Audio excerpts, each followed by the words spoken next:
Satta sir here. Today I am going to teach you English first paper, that is Messing. It's part 16. দেখো শিক্ষার্থীবৃন্দু, আজকে আমরা একটা স্কুলের test পরীক্ষার প্রশ্নটা নিয়ে আসছি। এটা আজকে আমরা সলভ করব। প্রথমে আমরা এখানে কোনো আননোন ওয়ার্ড আছে নাকি সেটা আমরা জেনে নেব, শিখে নেব। এরপরে কোন কলামের কোন কোন অংশ যুক্ত হয়ে একটা নতুন সেন্টেন্স হবে, অর্থপূর্ণ সেন্টেন্স হবে, সেটা আমরা দাঁড় করাবো, অর্থাৎ উত্তরটা দাঁড় করাবো। এরপর আমরা পরবর্তী শিটে গিয়ে দেখব যে আমাদের দাঁড় করানো উত্তরটা সঠিক হয়েছে কিনা। এই প্লেলিস্টে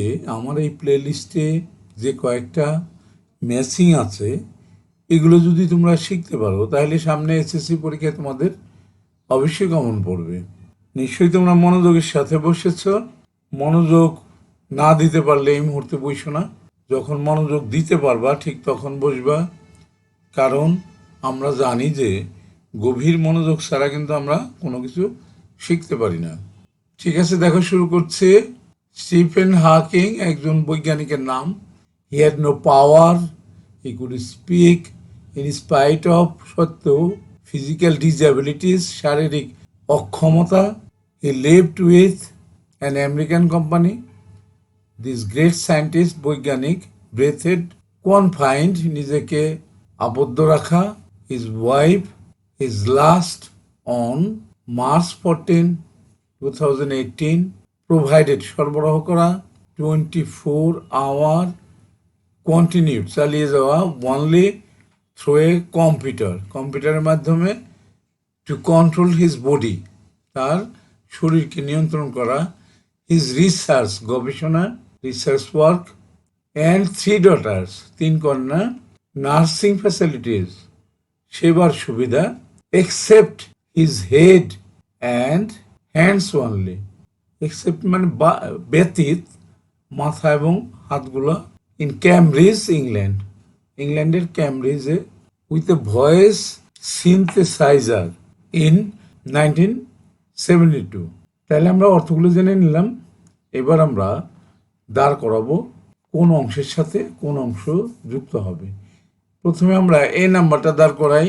স্টিফেন হকিং, এ নাম্বারের সাথে আমরা দিতে পারি, আমরা বি কলাম থেকে 1 নাম্বারটা নিতে পারি। এর সাথে Stephen Hawking confined to the wheel chair in 1972, এটা দিতে পারি আমরা। সি কলাম থেকে একবার শেষেরটা, তাহলে সেন্টেন্সটা কি দাঁড়াইলো আমাদের? Stephen Hawking confined to the wheel chair in 1972, 1972 সাল থেকেই কিন্তু সে নিজেকে রেখেছিল হুইল চেয়ারের মধ্যে, আবদ্ধ রেখেছিল, কারণ তিনি প্যারালাইজড হয়ে গিয়েছিলেন। বি নাম্বারটা যদি আমরা দেখি, হি হ্যাড নো পাওয়ার, এর সাথে আমরা দিতে পারি, এখানে বি নাম্বারটা দিতে পারি বি কলামের 7 নাম্বারটা, he had no power to control his body, এখানে সি কলাম থেকে দিতে পারি এটা, except his head and hand, মাথা এবং হাত ছাড়া সে কোনো কিছু কন্ট্রোল করতে পারতো না। হি কুড স্পিক, সি নাম্বারের সাথে আমরা কি দিতে পারি, এটা দিতে পারি বি কলামের 6 নাম্বারটা দিতে পারি, হি could speak only through a computer, এটা দিতে পারি আমরা উইথ এ ভয়েস সিনথেসাইজার, ভয়েসকে নিয়ন্ত্রণকারী যন্ত্রের সাহায্যে সে কথা বলতে পারতো। এরপরে আমরা দেখি ডি নাম্বারের সাথে কি দিতে পারি আমরা। ডি নাম্বারটা দেখি, ডি নাম্বারে বললো কি, in spite of all his physical disabilities, তার যে শারীরিক অক্ষমতা থাকা সত্ত্বেও, এটা দিতে পারি আমরা 5 নাম্বারটা, বি কলামের 5 নাম্বারটা দিতে পারি, এটা ডি দিতে পারি। তাহলে in spite of all his physical disabilities he continued, আর সি কলাম থেকে 1 নাম্বারটা দিতে পারি, he continued his research work, তার গবেষণা সে চালিয়ে গিয়েছিলেন। এরপরে দেখি আমরা ই নাম্বারটা, হি লিভড উইথ, কার সাথে সে বসবাস করতো, হিজ ওয়াইফ, এটা দিতে পারি আমরা তার স্ত্রীর সাথে, অ্যান্ড 3 daughters, এটা দিতে পারি আমরা স্ত্রী এবং 3 কন্যার সাথে তিনি বসবাস করতেন। এরপরে এফ নাম্বারটা, অ্যান আমেরিকান কোম্পানি, এটা দিতে পারি আমরা, এটা হ্যাঁ এফ নাম্বার দিতে পারি আমরা বি কলামের 4 নাম্বারটা দিতে পারি an American company provided him with 24 hour nursing facilities, এটা দিতে পারি আমরা।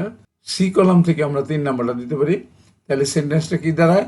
An American company provided him with 24 hour nursing facilities, 24 ঘন্টা তাকে সেবা দান করেছিল একটা American company. This great scientist breathed, এই জি নাম্বারটা এটা দিতে পারি আমরা। হিজ লাস্ট, শেষ নিঃশ্বাস ত্যাগ করেন। His last on March 14, 2018 in Cambridge England, এটা দিতে পারি আমরা। ইংল্যান্ডের ক্যামব্রিজে শেষ নিঃশ্বাস ত্যাগ করেন 14 মার্চ 2018 সালে। তাহলে দেখলে যে আমরা যে দাঁড় করালাম, আমাদের দাঁড় করানো কিন্তু শেষ হয়ে গেল।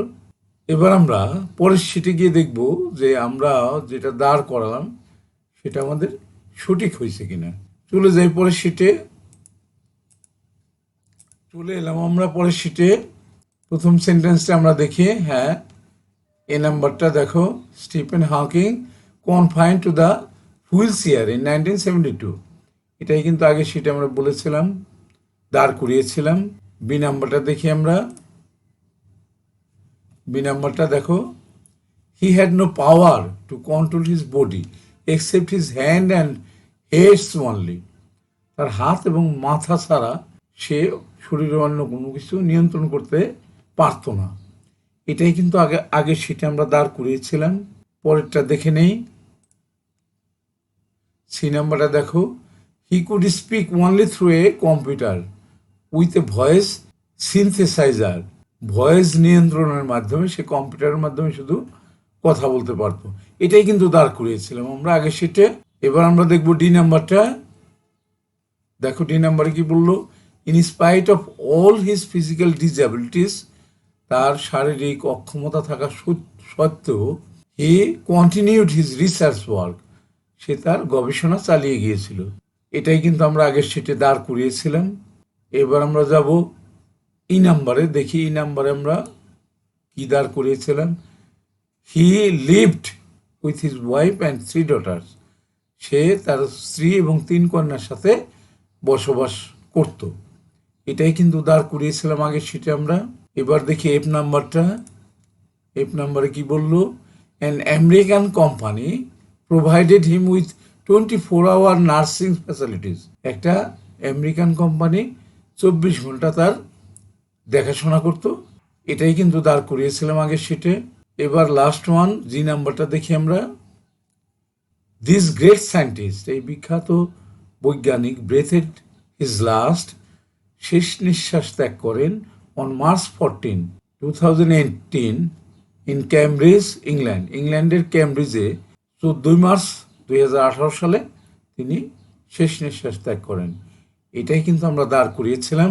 তাহলে দেখলে যে আমাদের আগের শিটে যেটা দাঁড় করিয়েছিলাম এখানে কিন্তু সেটাই আমরা পেলাম, অর্থাৎ আমাদের কোনো ভুলভ্রান্তি এখানে হয়নি। নিশ্চয়ই তোমরা বুঝতে পেরেছো। শেষ হয়ে গেল আমাদের। শেষ করব।